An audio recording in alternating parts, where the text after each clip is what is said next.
Assalamualaikum warahmatullahi wabarakatuh. Ila hadratin nabiyil mustafa sayyidina rasulillah sallallahu alaihi wasallam wa ila kafatil anbiya wal mursalin wa li azwajihi ummahatil mu'minin wa li ahli baitihi wa dhurriyyatihi wa ashabihi ajma'in wa thumma ila arwahi masyayikhina wa muallimina wa ulama'ina وخصوصا إلى روح شيخ مصنف هذا الكتاب وأصوله وفروعه ومن ينتسب إليه أجمعين شيء لله لنا ولهم الفاتحة. أعوذ بالله من الشيطان الرجيم. بسم الله الرحمن الرحيم. الحمد لله رب العالمين الرحمن الرحيم مالك يوم الدين إياك نعبد وإياك نستعين اهدنا الصراط المستقيم صراط الذين أنعمت عليهم غير المغضوب عليهم ولا الضالين آمين. بسم الله الرحمن الرحيم. الحمد لله رب العالمين والصلاة والسلام على سيدنا وحبيبنا وشفيعنا وزخرنا ومولانا محمد وعلى آله وصحبه أجمعين. سبحانك لا علم لنا إلا ما علمتنا إنك أنت العليم الحكيم ولا حول ولا قوة إلا بالله العلي العظيم. اللهم افتح علينا فتوح العارفين بك بالحكمة وافتح علينا من لدنك علما كما فتحت على سيدنا محمد صلى الله عليه وسلم بحق طه سيد الكونين وجد الحسنين أبي البطول والقاسم. ربنا افتح بيننا وبين قومنا بالحق وأنت خير الفاتحين. رب اشرح لي صدري ويسر لي أمري واحلل عقدة من لساني يفقه قولي سدد لساني واهد قلبي بحق جدنا سيدنا رسول الله صلى الله عليه وعلى آله وصحبه وسلم. رب يسر ولا تعسر وتمم بالخير يا كريم. أما بعد. فقال الشيخ أحمد بن محمد زين بن مصطفى بن محمد الفطاني المكي رحمه الله تعالى ونفعنا الله به وبعلومه في الدارين آمين يا رب العالمين. Dan berpegang dengan ini hujjah yang keji, banyak jatuh istimewa daripada umpama raja dan orang besar-besar. Tak kala hendak menzalimi mereka itu umpama raja dan orang besar-besar akan orang, ini akan orang awam, atau hendak berzina, padahal sangka, yakni menyangka oleh mereka itu umpama raja dan orang besar-besar akan lepas daripada ambilan Allah Ta'ala. Baik, alhamdulillah para hadirin sekalian, kita sambung lagi muzakarah kitab Faridatul Faraidi fi ilmil aqaidi. Kita masih dalam perbahasan sifat iradah, itu sifat penentu, sifat pekahandak atau sifat penentu Allah Subhanahu wa taala. Hak lepahannya dia telah pun nyata pada kita bahawasanya setiap perkara yang berlaku di dalam mulkillah, dalam kerajaan Allah, tidak ada yang berlaku dalam mulkillah, dalam kerajaan Allah ni, melainkan semuanya ialah perkara yang Allah Ta'ala tentu. Sama ada perkara tersebut baik atau perkara tersebut tu jahat. Tu sama ada perkara tu berupa dengan taat ibadat ataupun kufur maksiat. Semuanya ialah ketentuan Allah. Ini sekira-kira hakikat. Adapun pada hambanya diberi kepada kitanya ikhtiar dan usaha. Diberi kudratuna al-hadithah dan iradatuna al-hadithah. Diberi kepada kita kudrat untuk berusaha dan iradat untuk ikhtiar, untuk memilih. Maka dalam setiap perbuatan kita hamba yang bentuk ikhtiari itu disertakan dengan dua kudrat. Mana kudratullah al-qadimah, kudrat Allah Ta'ala yang sedia kala, yang mencipta, yang menjadi sengerti-ngerti, dan kudrat kita yang baharu atas nama usaha. Maka sebab itulah Allah Ta'ala sebut dalam Quran, laha ma kasabat wa 'alaiha maktasabat. Pahala bagi apa usahaan yang baik kita kerjakan, dan dosa di atas apa usahaan jahat yang kita kerjakan. Jadi kita ni sebatas usaha. Lalu di sana ada kelompok-kelompok yang terkeluar daripada Ahlus Sunnah wal Jamaah, iaitu pertamanya kelompok Qadariyah dipanggil. Kelompok Qadariyah ni dia kata Allah Ta'ala tidak menentukan yang jahat. Kenapa kalau Allah Ta'ala menentukan yang jahat, sedangkan perkara yang keji, yang jahat, zalim, maksiat, kufur, nifak, fasik, fusuk, ikutlah. Itu perkara yang Allah Ta'ala tegah. Tiba-tiba kalau kata Allah Ta'ala yang menentu dan dia yang menjadikan, maka zalimlah Allah Ta'ala. Maka di sisi Qadariyah, Allah Ta'ala hanya menentu dan membuat perkara yang baik-baik saja. Adapun perkara yang jahat, yang keji, maksiat apa semua ni, ialah hamba tu sendiri yang nak, dan hamba tu sendiri yang menjadikan perbuatan jahat, bukan Allah Ta'ala. Itu Qadariyah. Satu lagi fuaknya dipanggil Jabriyah. Jabriyah ni dia engkar terus kudrat kita yang baharu ni tidak ada, kata dia.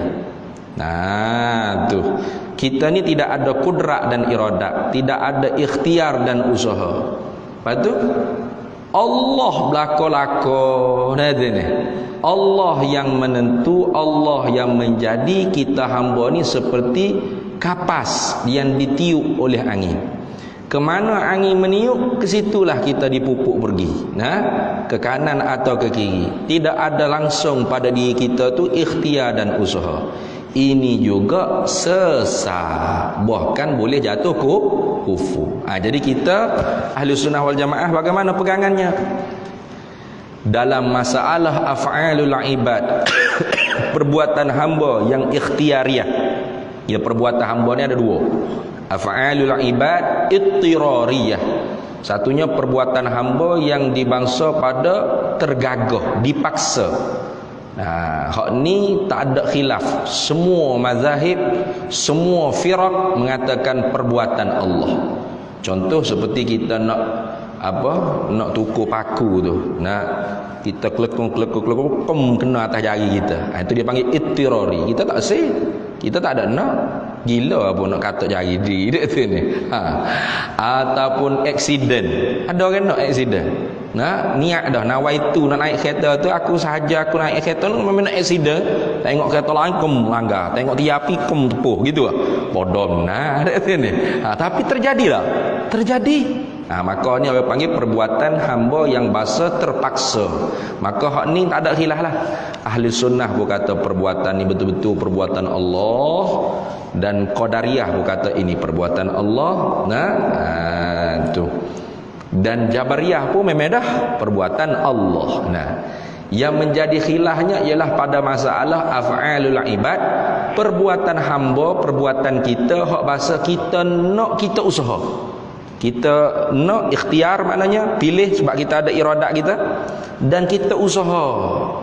Mana berlaku perbuatan itu, kita pergi masjid, kita jalan kaki, itu di diri kita, itu mana usaha.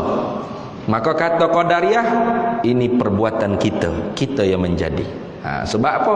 Sebab Tuhan telah beri kepada kita kudrat yang mampu menjadikan perbuatan yang kita nak. Itu Qadariyah kata. Jabariyah kata ini pun perbuatan Allah, bukan kita. Kita tak ada kudrat iradah. Tuhan belaka. Sudah.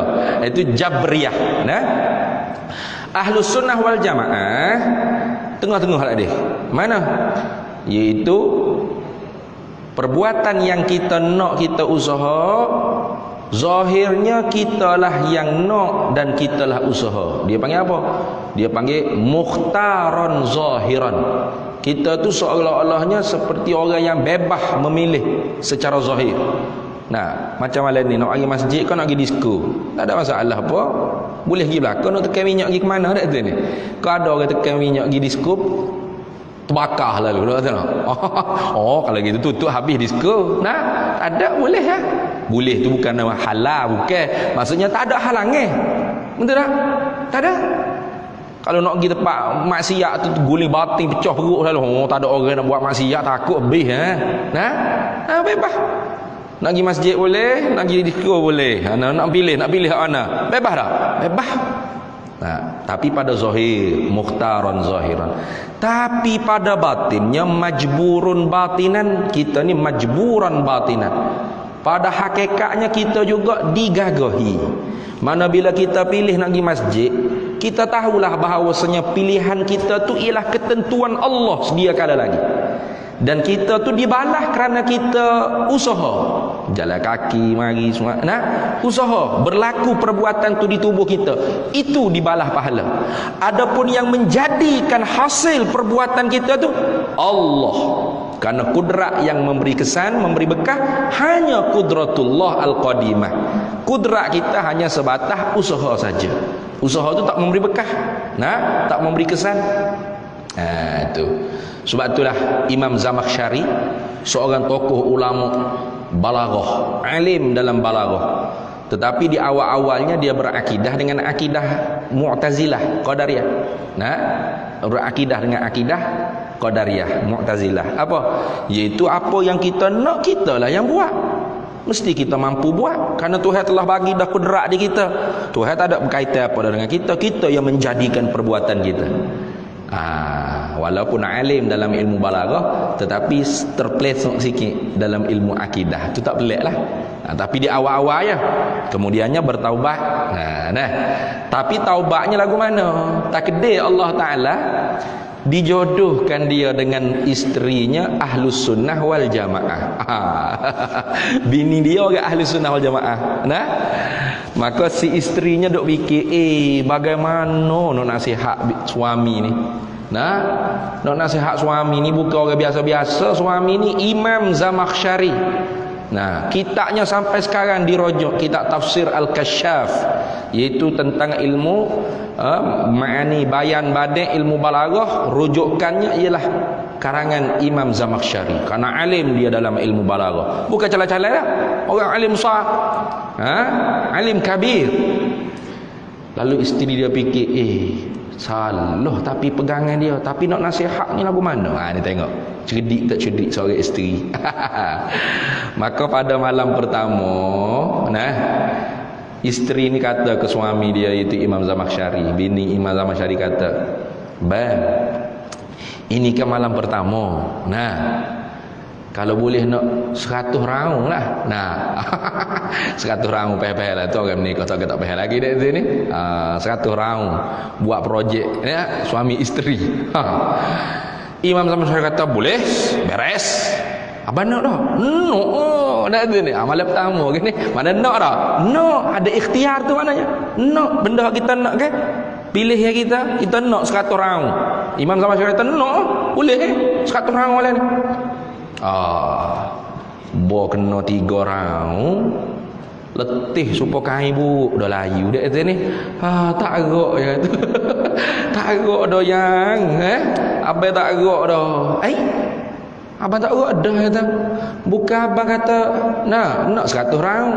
No, tapi tak larat dah tak larat. Pelik abang. Duk mengajar atas masjid kata benda hak kita nak pasti kita boleh buat. Sebab apa? Sebab Allah bagi dah kita kudrat. Kudrat kita lah yang menjadikan perbuatan kita. Nah, ini sesaknya. Sebab tu katanya ulama ahli sunnah wal jamaah, wa may yakul bil quwwatil muda'ati fadzaka bid'iyun fala taltafiti.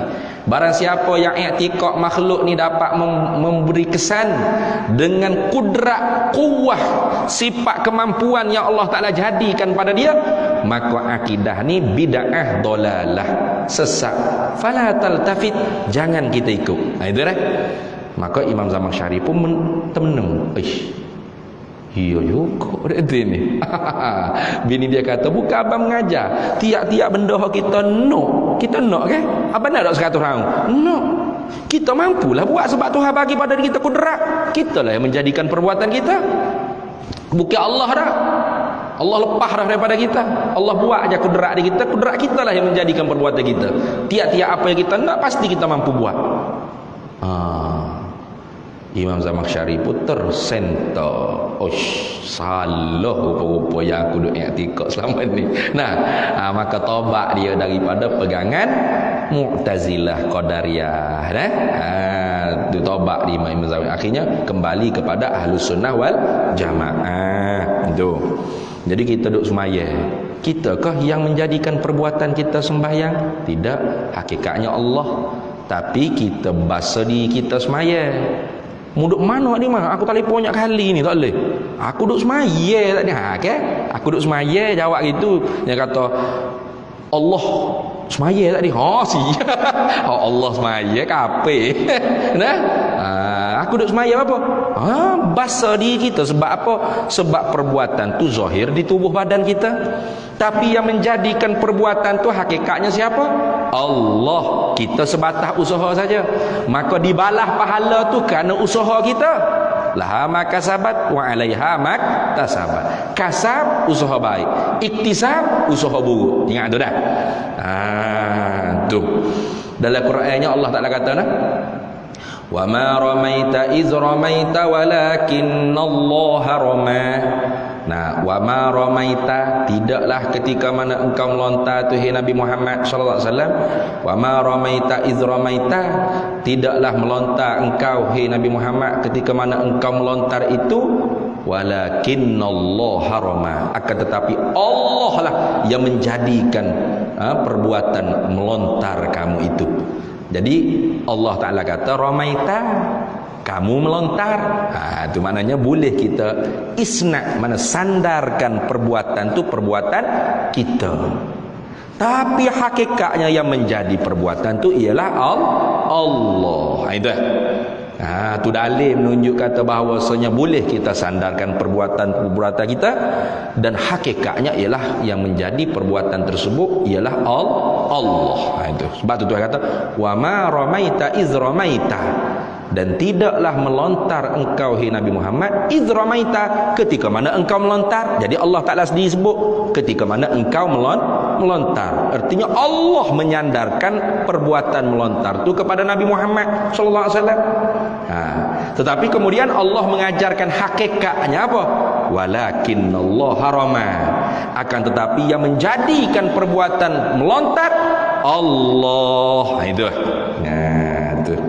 Baik, habis. Kemudiannya, kalau begitu, ada fok-fok Jabriyah yang nafi kau panggil kudrak kita yang baharu. Dia kata kita tak ada kudrak. Kita ni seumpama kapah yang ditiup oleh angin. Baik buruk semua Allah yang menjadi. Betul. Tapi salah Jabriyah ni di mana? Diingkar, nafikan kita ada kudrat iradat. Nafikan kita ada ikhtiar usaha. Ini salah Jabriyah ni. Sehingga menyebabkan boleh jatuh kufur mereka apabila menghalalkan benda yang haram. Nak minum arak. Dia nak minum arak. Dia kata, halal ni. Sebab apa? Allah yang menjadikan saya ni nak minum arak. Dan perbuatan saya minum arak ni pun Allah, bukan saya. Saya tak ada apa-apa, tak ada ikhtiar, tak ada usaha. Kalau jumpa dengan orang lagu ni lepuk atas kepala. Kalau yang marah, jangan marah. Allah yang menjadikan saya berlepuk atas kepala awak ni. Saya tak ada ikhtiar, tak ada usaha. Bukan saya dah. Nak tengok dia lagu mana dah tu ni. Tu. Tiba-tiba hari ni sambung, dan berpegang dengan ini hujah yang keji. Mana? Yakni Hujah kata perkara-perkara jahat ni Allah yang nak, Allah yang buat. Nah, dia buat hujah, dia buat dalil. Betul hakikat, tapi apabila buat sebagai dalil salah. Sebab apa? Nak menghalalkan perbuatan yang haram. Seolah-olahnya kita ni tak ada ikhtiar usaha. Kita ada ikhtiar usaha. Allah tidak zalim. Sebab itulah orang yang luput masa kenabian, mana Rasul tidak diturunkan, Allah Ta'ala tidak ambil azab, tidak masuk ke dalam api neraka, dia panggil ahlul fatrah, dia panggil. Ahlul fatrah. Sebab apa? Sebab Allah Ta'ala firman dalam Quran, wa ma kunna mu'adzibina hatta nab'asa rasula, wa ma kunna mu'adzibina hatta nab'asa rasula. Tidak kami azabkan mereka itu manusia sehingga kami utuskan kepada mereka itu rasul. Gitu. Jadi apabila rasul tidak diutus, manusia yang duduk pada zaman yang ketiadaan nabi, ketiadaan rasul, yang mana wahyu kerasulan kenabian tu tidak sampai kepada dia, Allah tak ambil salah. Nah, masuk syurga rahmat dia panggil. Bukan syurga darajat, syurga rahmat Allah Ta'ala. Ahlul fatrah dia panggil. Tu macam kita ni. Kita ni tak siapa ke seruai Rasul? Siapa? Masjid, surau, radio, TV, madrasah, sekolah, ulama pun masih banyak lagi, ustaz-ustaz gapo duk mengajar cukup nak masjid surau ada. Siapa? Maka kita dikira. Dia ambil salah. Lagi pula diberi dah akal kepada kita manusia, diberi untuk fikir hak baik yang buruk. Walaupun baik buruk tu syarak yang menentu, tapi akal ni boleh berfikir juga disandingkan dengan akal. Zalim tak Tuhan? Tak zalim. Sebab tu orang gila, budak-budak tak diambil salah oleh Tuhan. Gila mana? Gila hak asal lah. Jangan gila hak buat gila, jangan. Itu ni. Ya hatuk kepala din ni siapa gila? Hak tu diambil salah. Ni gila hak bukan orang panggil gila buat-buat. Gila tu bangun tidur gila. Tak ada makan telur obat pi kuda ke, tak ada. Tu gila tu gila yang dimaaf. Maka Tuhan tak ambil salah. Tengok. Jadi Rasul Tuhan utuh, akal Tuhan bui. Lagi gapo lagi weh? Nak kata Tuhan ni tidak zalim. Lagi pula kita ni makhluk Allah. Hak milik Allah. Zalim apa kalau dia nak bakar api neraka? Tu kasar sikit-sikit kecek tu. In tu'adzibhum fa innahum ibaduk wa in taghfir lahum fa innaka ghafurur rahim. Kalau engkau azabkan mereka itu, hei Tuhan, maka mereka itu hamba engkau. Kamu tidak zalim sekali-kali kerana hak milikmu. Kita ni hak milik Tuhan. Kalau engkau ampun mereka, maka sesungguhnya engkau Maha Pengampun, Maha Kasih belah. Kata kita, ikut kita nak cak warna gapo dan mau susah gapo. Hak zalimnya kita gi cak kereta jiran tetangga kita. Kita gi cak warna pink. Jiran nak turun hijau pagi esok tengok-tengok kereta Mavic warna pink. Kejut ya. Siapa cak kereta aku? Dia kata saya tuan. Bapa awak cak? Sukati saya. Zalim tu panggil. Kita tasarruf bukan benda hak milik kita dah ni. Tu. Baik. Kalau gitunya, ada satu kelompok orang ni dia guna hujah tu.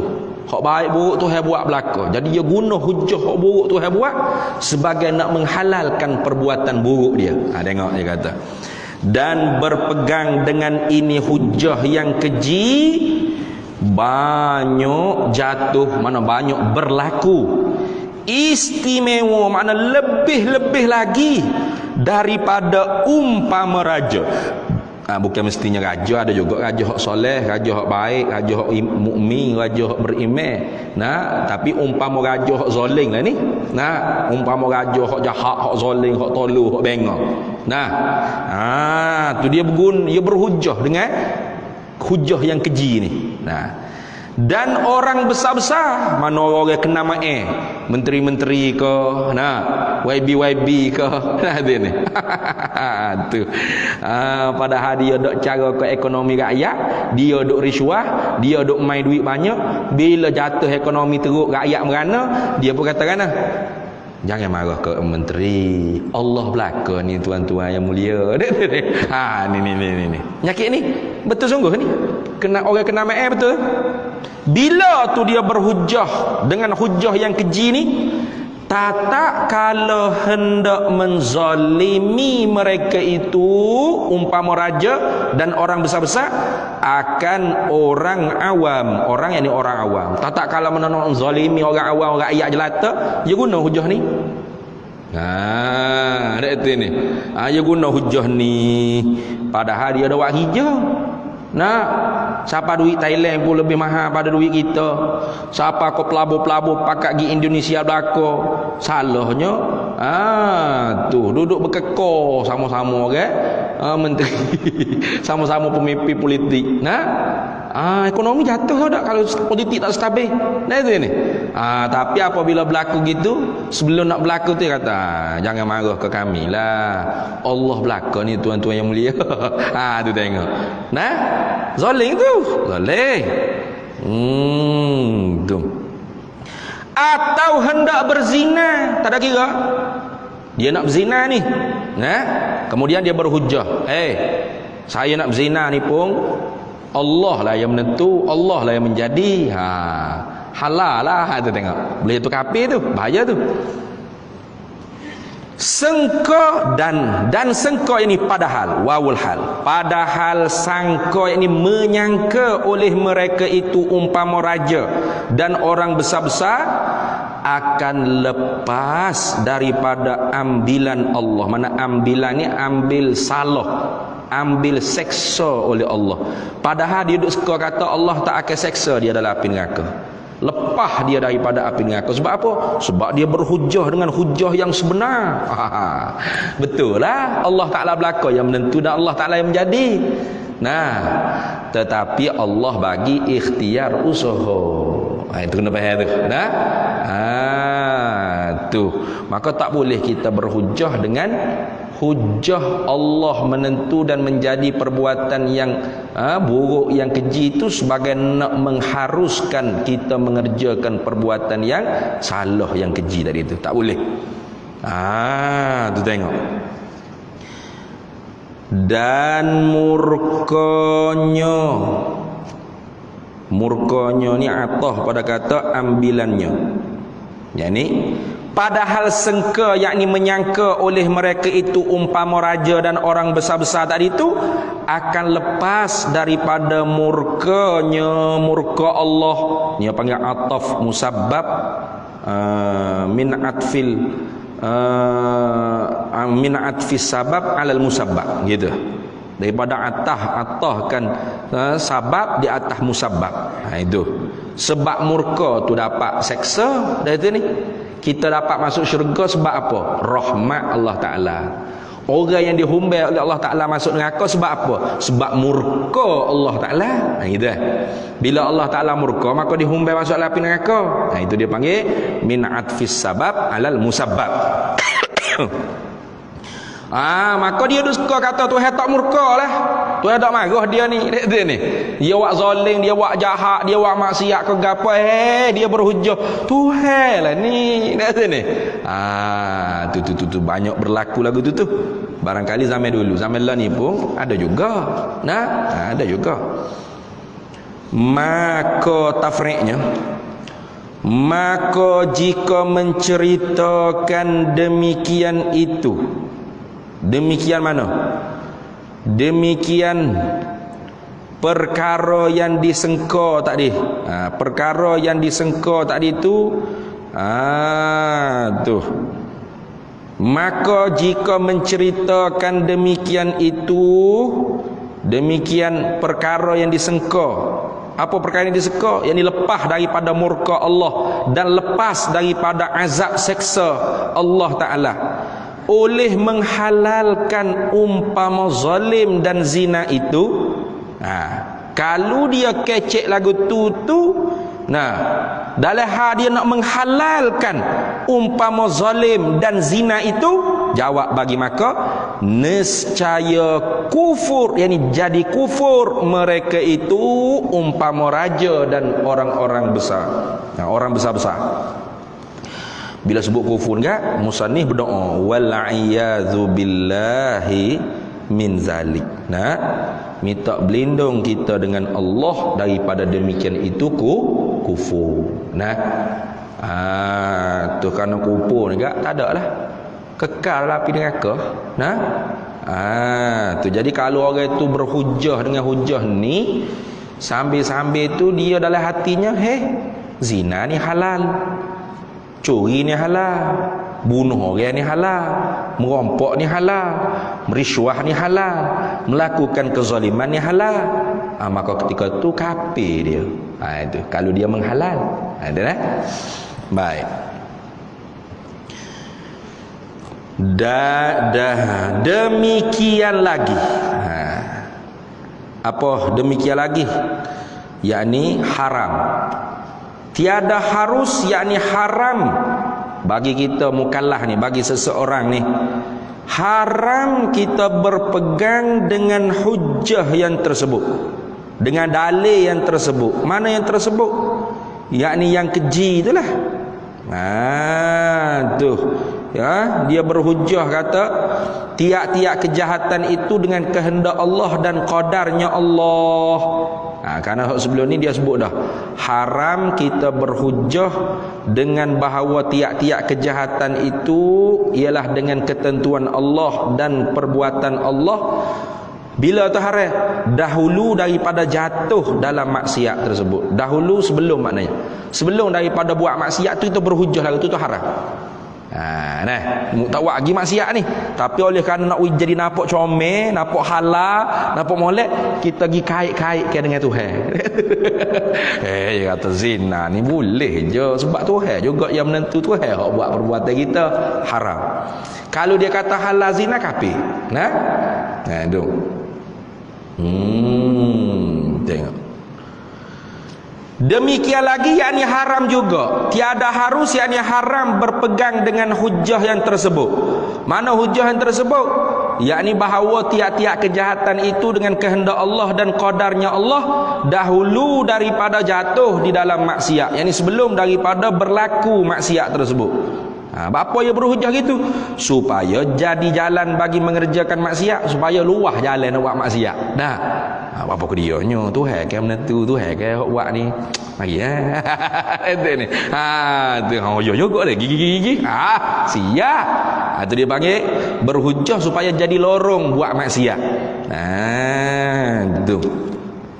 Haram. Kemudian daripada mengerjanya maksiat tersebut, tadi haram sebelum, lepas buat maksiat boleh ke berhujah dengan hujah tu? Haram juga. Itu mana? Sebelum buat maksiat tu kita berhujah dengan apa yang jahat tu Allah Ta'ala buat, Allah Ta'ala no, pun haram. Setelah kita buat maksiat kita berhujah dengan tu juga, pun haram. Haram dua-dua. Balik sebelum buat maksiat pun haram, balik selepas buat maksiat pun haram kita berhujah. Tapi kata haram tu,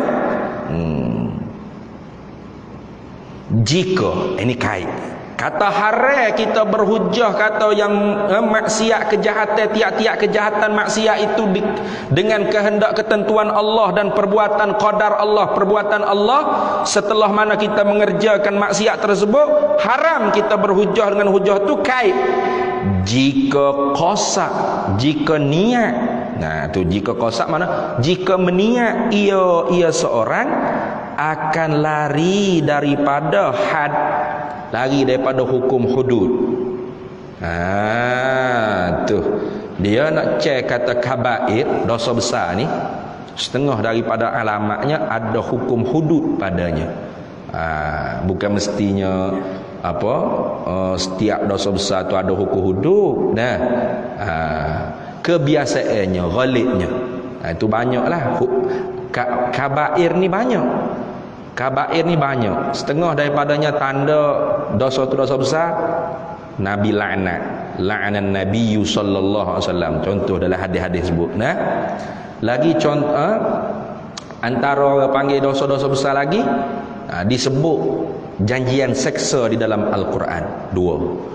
Lagi nak cek kata itu ialah dosa besar lagi, ada hukum hudud di atas perbuatan tersebut. Macam ngopak dosa besar tapi tak ada hukum hudud. Jangan orang tu.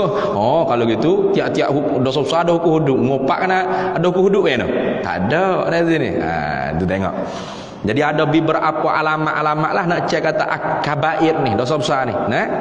Tu kalau tak silap saya dalam kitab Allahumma salli ala sayyidina Muhammad.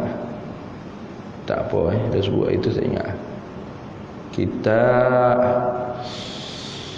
tak mari weh. Kita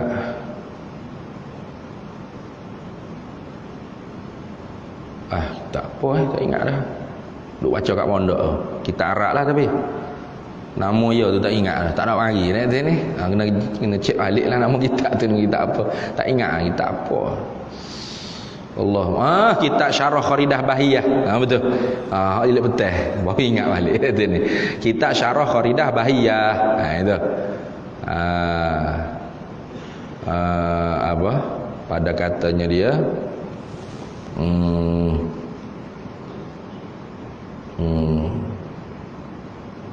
wa ghalibil khaufa 'ala ar-raja'i wasir li maulaka bila tanahi wa jaddidit taubata lil auzari laitai asam min rahmatil ghaffari wa jaddidit taubata lil auzari, hendaklah kamu memperbaharukan taubat. Dalam bab tu, dalam bab taubat ada taubat daripada dosa. Dalam matan itulah, dalam nazam tersebutlah Syekh Ahmad Ad-Dardiri Al-Azhari dia syarah tentang dosa saghir, dosa kabir. Jadi beza mana. Jadi awak marilah dalam kitab tu, dalam syarah Kharidatil Bahiyah. Kita tengok sanalah. Tu tiba je ni tengok sini balik. Jadi seorang tu dia tidak berhujah dengan hujah tu sebelum dia buat maksiat, tapi setelah buat maksiat tertangkap, kita kata dilaksanakan orang panggil hukum Islam lah. Contohnya cukup 4 orang saksi dia berzina. 4 orang saksi ni adil belaka, nampak betul masuk keris dalam sarung keris dengan mata kepala sendiri, bukan dengan CCTV. Payah weh. Payahlah nak sabit hukum ni payah. Contoh kita kata dapat sungguh, maka dijatuh ke hukum hudud. Tiba-tiba dia pun akak punggung berhujah. Tuan hakim, saya tak bersalah tuan hakim. Tuhan yang menentukan, Tuhan yang menjadikan perbuatan saya ni berzina. Jangan salah saya, salah Tuhan. Haram. Itu maknanya nak cerita gitu ya. Haram. Tu. Jika kosak, jika niat ia seorang akan lari daripada had. Ia nak lari daripada hukum hudud tu. Atau ta'zir. Kalau tak sabit orang panggil apa? Hukum hudud, ada hukum ta'zir. Hukum ta'zir ni atas kebijakan pemerintah lah. Itu hukum ta'zir. Tu. Contoh seorang berdua-dua tu tak ada dalam hukum hudud, itu berdua-dua kita nak sabit yang berzina, kita tak nampak. Lepas tu lepas gitu, kalau kena ikat, maka ada hukum ta'zir, dibayar denda ke, dipenjara ke 2-3 hari sebulan kan. Itu hukum ta'zir tu atas kecerdikan kebijaksanaan pemerintah. Itu dipanggil hukum ta'zir. Tiba-tiba dia nak lari daripada hukum ni. Dia pun berhujah, tu hakim, tiap-tiap kejahatan itu dengan kehendak Allah dan perbuatan Allah. Tu bukan saya nak, bukan haram tu. Tengok.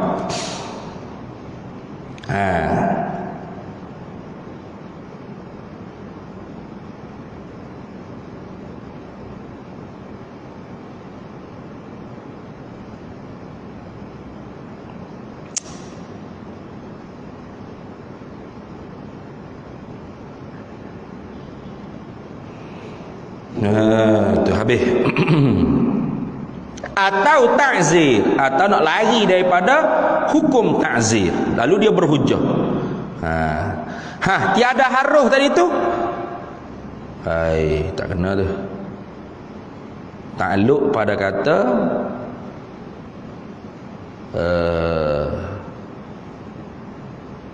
berpegang atau takluk pada kata sudah takluk mana ni? dengan sebab dosa itu. Oh, takluk pada kata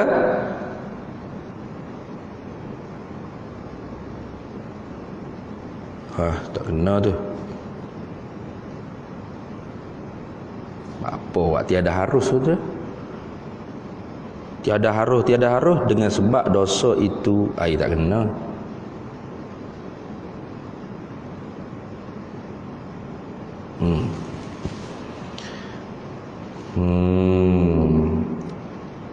Takluk pada kata qosak lah sini. Bapa tak kena juga. Takluk pada kata lari. Lari situ. Bapa tu dia nak lari daripada hukum hak. Mana tak nampak ni?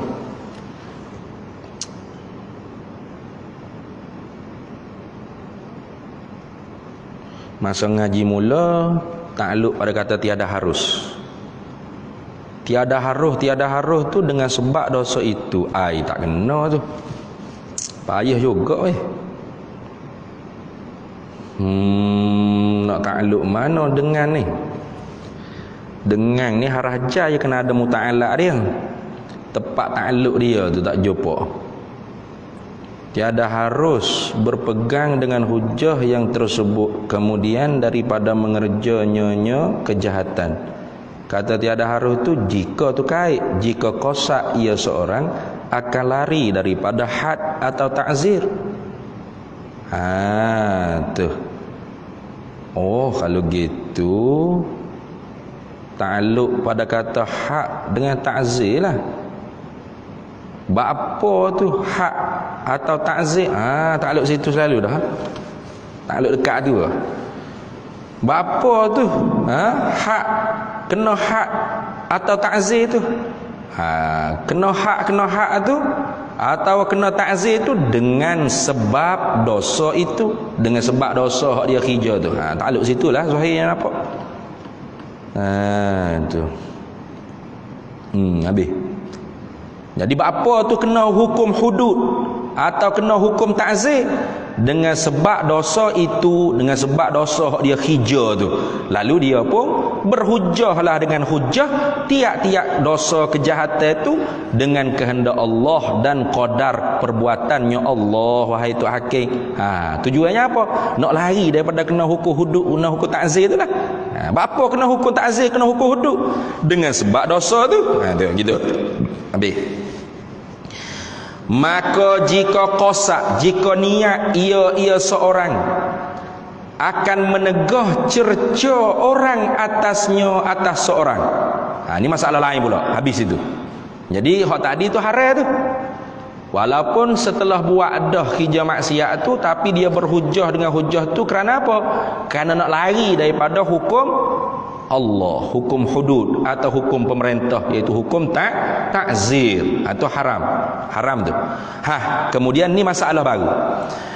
Maka jika qosak, jika meniat ia seorang, dia berhujah dengan hujah tiap-tiap maksiat kejahatan itu dengan kehendak Allah dan qadarnya Allah, perbuatannya Allah, dia berhujah dengan hujah tu juga. Tapi qosak dia, niat ia seorang tu akan menegah cerca orang atasnya atas orang. Kita kata dia tu perogoh bersiri contoh. Wallahiyazubillah lah. Dia perogoh bersiri. Lalu kena tangkap. Kemudian dilaksanakan hukum, kena penjara. Kita kata kena penjara 40 tahun lah. 40 tahun kena penjara. Dah tobat sungguh-sungguh dah dia dalam penjara tu. Balik kampung setelah dibebaskan, orang kampung duk cakap semua. Tutup kedai. Dia nak masuk kedai rocik, orang tutup. Perogoh bersiri. Nak mari kedai kopi, orang tutup kedai kopi. Orang duk layan dia. Orang tak tegur. Masjid pun orang halau. Jangan mari masjid. Perogoh. Contoh. Padahal dia tobat dah ni. Ni. Lalu dia pun berhujah dengan hujah tadi. Dia pun berhujah dengan hujah tadi mana? Orang kampung yang kata, mu duk hina aku, duk cerca aku, duk jijik aku tobat dah. Aku tak buat dah benda keji tu. Lagi pula mu nak ingat, Hak lepas tu pun Tuhan tentu, Tuhan hak buat. Dia berujar gitu. Tujuannya apa? Kosaknya supaya menegah cerca orang atasnya, supaya orang berhenti dah duk cercanya. Duk maki dia tobat dah. Dia tak ambil buat dah benda tu. Dia tobat nasuha dah. Jawab bagi maka harus baginya bagi seorang berhujjah dengan demikian itu, yakni bahawa tiap-tiap kejahatan itu dengan kehendak Allah dan qadarnya Allah. Harus. Ketika tu baru harus. Sebab apa? Sebab nak menutup mulut manusia daripada mencerca. Gitu. Tu habis.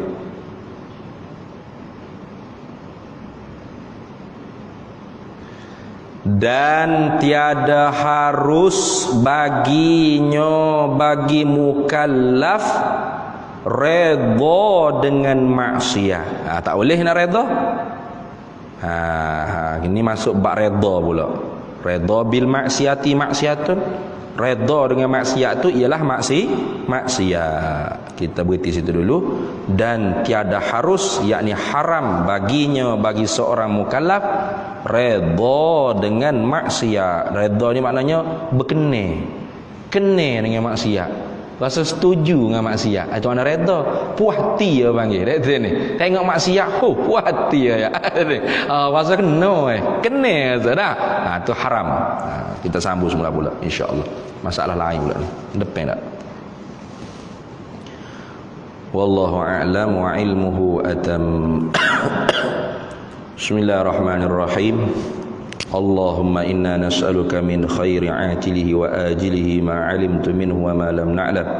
Wa nas'aluka al-jannata wa ma yuqarribu ilaiha min qawlin wa 'amalin wa niyyatin wa i'tiqad wa na'udzu bika minan nar wa ma yuqarribu ilaiha min qawlin wa 'amalin wa niyyatin wa i'tiqad wa nas'aluka min khairi ma salaka 'abduka rasulika nabiyyuka Muhammadun sallallahu alaihi wasallam.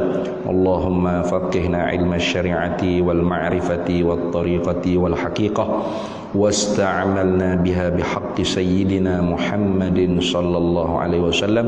رب فانفعنا ببركتهم واهدنا الحسنى بحرمتهم وأمتنا في طريقتهم ومعافاة من الفتن. وصلى الله وسلم على سيدنا محمد وعلى آله وصحبه وسلم والحمد لله رب العالمين.